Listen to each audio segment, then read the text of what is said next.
आज आपण काय करतोय, फेशियल विषयी चर्चा करतोय. तर फेशियल विषयी तुम्हाला जे काय प्रश्न असतील ना ते तुम्ही मला विचारू शकता. फेशियल करणे का गरजेचे आहे? फेशियल काय होतं, आपण रेग्युलर जे काय आपलं म्हणजे कसं असतं की पहिल्यांदा आपल्या ब्रेन वरती स्ट्रेस आला कोणत्याही गोष्टीचा, तर ब्रेनच्या जवळचं कोणत्या गोष्टी आहेत, एक तर हेअर आणि स्किन. त्यामुळे तो स्ट्रेस आहे ना तो फेसवरती आपला इम्पॅक्ट करतो किंवा हेअर फॉल केसांवरती पण करतो. मग स्ट्रेस किंवा आपलं जे काही रेग्युलरचं शेड्यूल आहे ते खूप असं धावपळीचं असल्यामुळे रिलॅक्सेशनची गरज असते.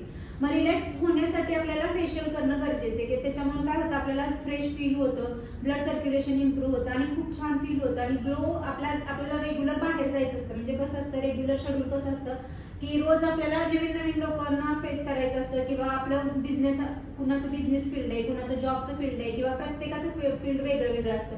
त्याप्रमाणे प्रत्येक वेळेस आपल्याला नवीन नवीन गोष्टींना प्रेझेंट करायचं असतात आपल्याला. त्यामुळे आपल्याला स्वतः छान आणि व्यवस्थित राहणं गरजेचं आहे, म्हणून फेशियल करणं गरजेचं आहे. ओके, मुझे भी एक क्वेश्चन पूछना है। जैसे रेगुलर फेशियल बेटर रहता है करने के लिए या मशीन के साथ में और अच्छे रिजल्ट रहता है? ओके, रेगुलर फेशियल का क्या रहता है, रेगुलर फेशियल को हम क्या करते हैं, क्लींजिंग करते हैं, स्क्रब करते हैं और हाथ से मसाज करते हैं. हम हाथ से मसाज करते हैं तो क्या हो जाता है कि ब्लड सर्कुलेशन ऊपर सुपरफिशियल लेयर पे हम काम करते हैं तो ऊपर से खाली ब्लड सर्कुलेशन इंप्रूव हो जाता है, ऑक्सीजन मिलता है स्किन को और अच्छा मतलब फ्रेश लगता है. लेकिन मशीन के साथ हम जब ट्रीटमेंट करते हैं ना तो हम क्या करते हैं, सुपरफिशियल लेयर के अंदर में काम करते हैं. वो क्या हो जाता है, हम मशीन यूज करते हैं तो उसमें से टॉक्सिन्स रिमूव हो जाते हैं, हमारे जो टिश्यूज रहते हैं वो वार्म हो जाते हैं. उससे क्या होता है, फिर ब्लड सर्कुलेशन इंप्रूव होता है. ब्लड सर्कुलेशन इंप्रूव हो जाता है तो हमारा इलास्टिन कोलेजन बूस्ट होता है, जिसकी वजह से हमारे स्किन को टाइटनिंग, ब्राइटनिंग, मतलब हम फेशियल के साथ हाथ से जो फेशियल करते हैं उससे 80% अच्छा रिजल्ट हम मशीन के साथ ट्रीटमेंट करके दे सकते हैं. Thank you so much.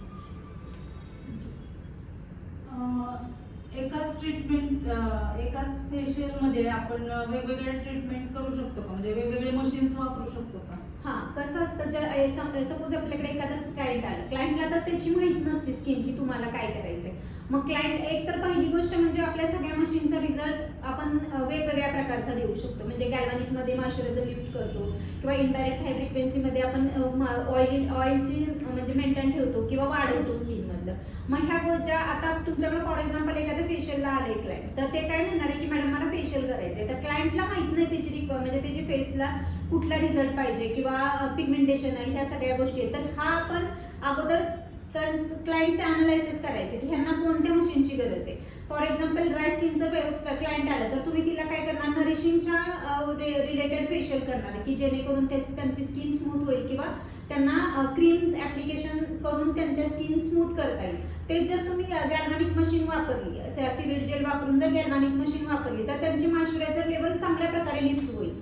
त्यामुळे काय होईल की अजून छान तुम्हाला रिझल्ट देता येईल. दुसरी गोष्ट म्हणजे त्याच केसमध्ये आपण इनडायरेक्ट हाय फ्रिक्वेन्सी केली तर त्यामुळे त्यांचं ऑइल लेवल पण लिफ्ट होणार आहे. त्यामुळे मॉइश्चरायझर आणि ऑइल लेवल लिफ्ट झाल्यामुळे काय होणार आहे, स्किनला चांगला ग्लो येणार आहे आणि रिंकल्स कमी होणार आहे, ब्राईटनिंग छान येणार आहे आणि टाईट होईल स्किन. आणि अँटी एजिंगचा खूप छान प्रकारे रिझल्ट आपण देऊ शकतो गॅल्व्हॅनिक आणि इनडायरेक्ट हाय फ्रिक्वेन्सी वापरून. मॅडम, फेशियल नंतर क्लायंटला होम केअर का सांगावी? फेशियल नंतर कसं असतं, क्लायंट आपल्याकडे 1 ते 1.5 तासासाठी असतो आणि रेग्युलर शेड्यूल हे क्लायंटचं कसं असतं की खूप सारा स्ट्रेस असतो. मग तो स्ट्रेस काय होतो, फेसवरती येतो आपल्या. मग ज्यावेळेस आपण कधी पण असं पाण्याने फेस वॉश करतो त्यावेळेस काय होतं, पोर्स ओपन होतात. पोर्स ओपन झाल्यामुळे ब्लड सर्क्युलेशन चांगलं होतं आणि ऑक्सिजन मिळाल्यामुळे फ्रेश होती स्किन. आणि केल्यानंतर काय होतं की ते पोर्स ओपन झालेले, मग त्यांना आपण परत आपल्याला ते मेंटेन ठेवणं गरजेचं असतं. मग आपण टोनिंग सांगतो. जर का तुम्ही दिवसातून 2 वेळा सकाळी आणि संध्याकाळी जर फेस वॉश आणि टोनिंग वापरलं ना, तर जे काही आपण ट्रीटमेंट केलेले आहे, फॉर एक्झाम्पल आपण मशीन ट्रीटमेंट करतो किंवा फेशियल करतो, ह्या गोष्टी आहेत त्या तुम्हाला मेंटेन ठेवता येते. समजा त्यांनी जर होम केअर नाही केली तर आपल्या फेशियलचं किंवा मशीन ट्रीटमेंटचा ग्लो हा तुमचा 15 दिवसासाठी राहील. जर त्यांनी होम केअर केलं तर तो आपण 1-2 महिन्यासाठी आपण त्याचा म्हणजे स्ट्रेंथ वाढवू शकतो. कारण काय होतं, आपण मॉइश्चरायझर डिपॉझिट केले, ऑइल डिपॉझिट केले, पण ते राहणार आहे कधी, जर त्याला तुम्ही सप्लिमेंटरी थोडं रोज देत राहिला तर. जर त्याला तुम्ही इथंच फक्त 1 तास केले आणि तुम्ही परत जाऊन होम केअर काहीच नाही दिली तर काय होणार आहे की म्हणजे त्यांना रिझल्ट चांगला मेंटेन ठेवता येणार नाही. म्हणून होम केअर कंपल्सरी क्लायंटसाठी गरजेचं आहे आणि ते दिलं तर तुम्हाला क्लायंटचा पण ग्लो चांगला टिकून राहतो आणि त्यांनाही ते चांगलं फील होतं. मॅडम आणि सेटिंग पॅक व non setting pack. Setting pack हा आपण ऑइली स्किनसाठी वापरतो. ऑइली स्किनमुळे काय होतं की ज्यावेळेस ऑइली स्किन असते ती आपल्याला ड्राय करायची असते कारण त्याच्यात ऑइल सिक्रेशन जास्त झालेलं असतं. मग ते आपण काय करतो त्यावेळेस आपण सेटिंग पॅक करायचं म्हणजे पूर्ण सुकवायचे म्हणजे ड्राय करायची स्किनला. आणि ज्यावेळेस नॉन सेटिंग पॅक वापरतो त्यावेळेस आपण कधी वापरतो की ज्यावेळेस तुमची स्किन खूप ड्राय आहे मग त्याला आपण जास्त ड्राय करू शकत नाही. जर का तुम्ही त्या स्किनवरचा पॅक जर तुम्ही खूप ड्राय केला तर जेवढे क्रॅक्स तुमच्या त्या सेटिंग पॅकला पडतात ना तेवढे स्किनला रिंकल येतात. त्यामुळे त्या ह्याच्यात काय करायचं नॉन सेटिंग म्हणजे 80% ड्राय असताना पुसून घ्यायचा. किंवा मार्केटमध्ये असे सेटिंग आणि नॉन सेटिंग असे 2 प्रकारचे मार्केटमध्ये अवेलेबल पण आहेत पॅक जे तुम्ही वापरू शकता तुमच्या क्लायंटसाठी. मॅम फेशियल झाल्यानंतर टोनर का वापरायची? फेशियल जेव्हा करतो त्यावेळेस आपण पॅक लावतो. पॅक लावल्यानंतर आपण वाईप अप करून टाकतो. वाईप केल्यामुळे काय होतं पोर्स ओपन झालेले असतात ते पोर्स ब्लॉक राहतात आणि ज्यावेळेस आपल्याकडे फेशियल करून क्लायंट बाहेर जातं तेव्हा त्याचा धुळीशी किंवा कुठल्याही गोष्टीशी संपर्क आला तर त्याचा इफेक्ट स्किनवरती पडू नये म्हणून आपण टोनर करतो. मुझे पूछना है, हां बोलिए. जैसे हम लोग स्टीम देते हैं फेशियल करते वक्त स्टीम देते हैं तो जैसे हॉट स्टीम देते हैं और फिर कूल स्टीम भी देते हैं हम लोग. तो कूल स्टीम कौन सा सिचुएशन में देते हैं और हॉट स्टीम कौन से सिचुएशन में देते हैं? देखो 2 स्ट्रीम है, एक तो हॉट स्टीम है एक तो कूल है. दोनों का पर्पज अलग है. जब हम हॉट देते हैं तो क्यों देते हैं क्योंकि हमारे पोर्स है वो ओपन हो जाते हैं और black head white head remove करने के लिए हमें इजी हो जाता है.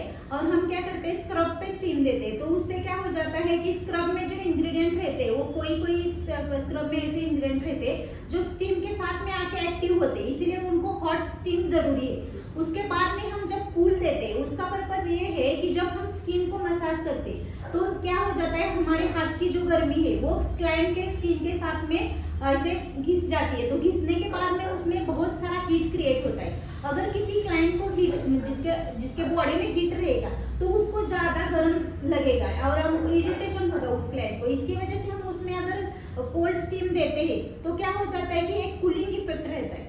मतलब जैसे हमारे देखो अभी एडवांस फेशियल में मशीन्स आए उसमें हाइड्रा फेशियल है उसमें हम कूलिंग का एक प्रोब है जो भी हम करते हैं उसके बाद में वो कूलिंग प्रोब यूज करते हैं. क्योंकि क्या हो जाता है हम कोई भी ट्रीटमेंट करते बहुत कैपिलरीज हल्के हल्के रहते हैं जो बहुत मतलब छोटे छोटे रहते हैं उसमें क्या बूस्ट मतलब वो फट सकता है नहीं तो उसमें कुछ ब्लॉकेजेस हो सकते हैं कुछ हो सकता है. इसीलिए ज्यादा हीट क्रिएट होना अच्छी बात नहीं है स्किन के लिए. इसीलिए हमको कूल स्टीम देना जरूरी है. तो मतलब आप जैसे हम हॉट स्टीम के बाद तुरंत हम लोग कूल स्टीम दे सकते हैं या सिचुएशन अलग अलग टाइम?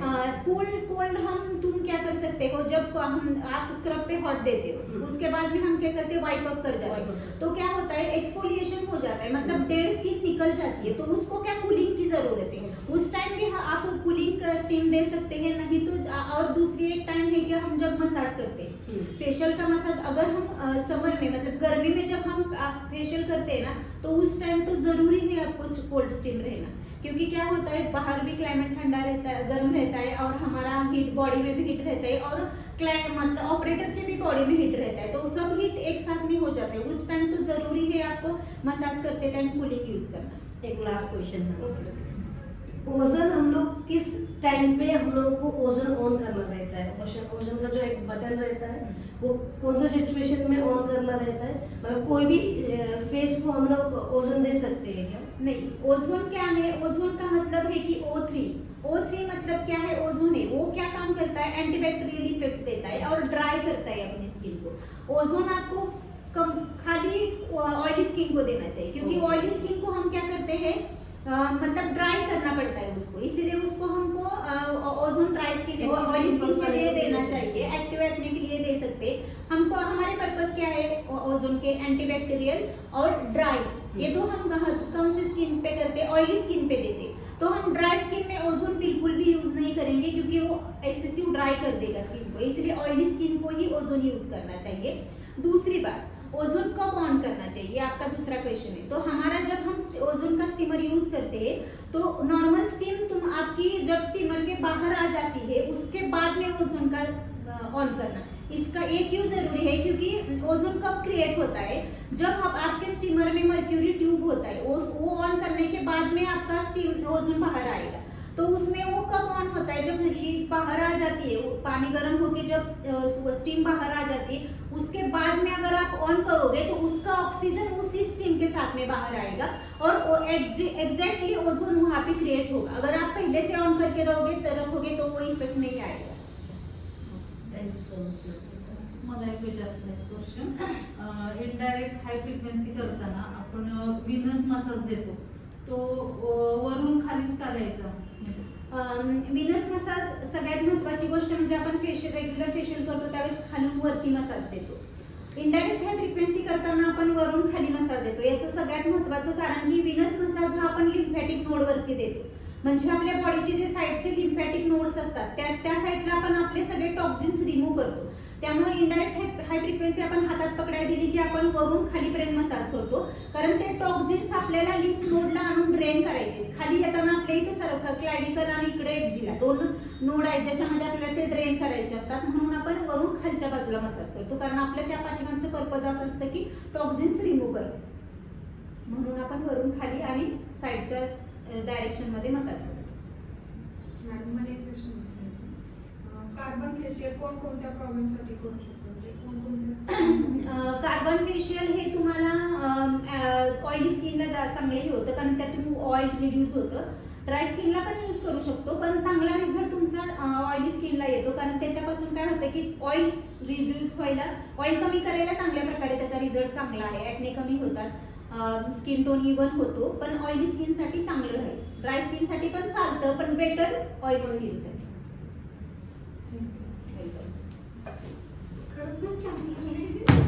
खरंच छान झालं, खरंच छान झालं.